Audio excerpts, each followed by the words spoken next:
गुड्डापूर येथे विनापरवाना गौण खनिज वाहतूक करणाऱ्या डंपरवर कारवाई.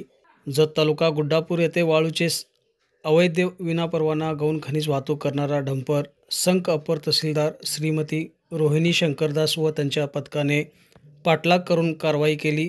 ही कारवाई मंगळवारी दिनांक 7 रोजी दुपारी 12:30 वाजता करण्यात आली व संक अपर तहसीलदार कार्यालय आवारात डंपर लावून पंचनामा करण्यात आला.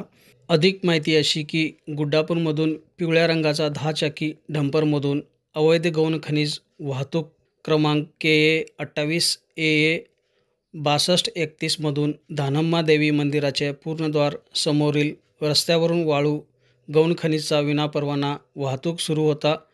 वाळू घेऊन जात असल्याची माहिती अपर तहसीलदार श्रीमती रोहिणी शंकरदास यांच्या पथकांना मिळाली. पथकाने गुड्डापूरपर्यंत पाठलाग करून कारवाई केली. डंपर बाळेश निंगप्पा कांबळे राहणार बसरगी तालुका जत यांच्या मालकीचा आहे.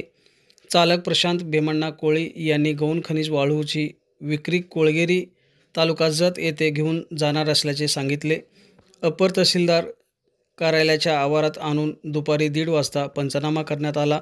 डंपरमधून वाळू अथणी जिल्हा बेळगाव येथून आणली होती. 10 ते 12 ब्रास वाळूचा डंपर विक्रीसाठी गुड्डापूर येथे जात असल्याचे अपर तहसीलदार यांना आढळून आला. पाठलाग करून अपर तहसीलदार श्रीमती रोहिणी शंकरदास व पथकांनी कारवाई केली. डंपरमध्ये 10 ते 12 ब्रास वाळू होती.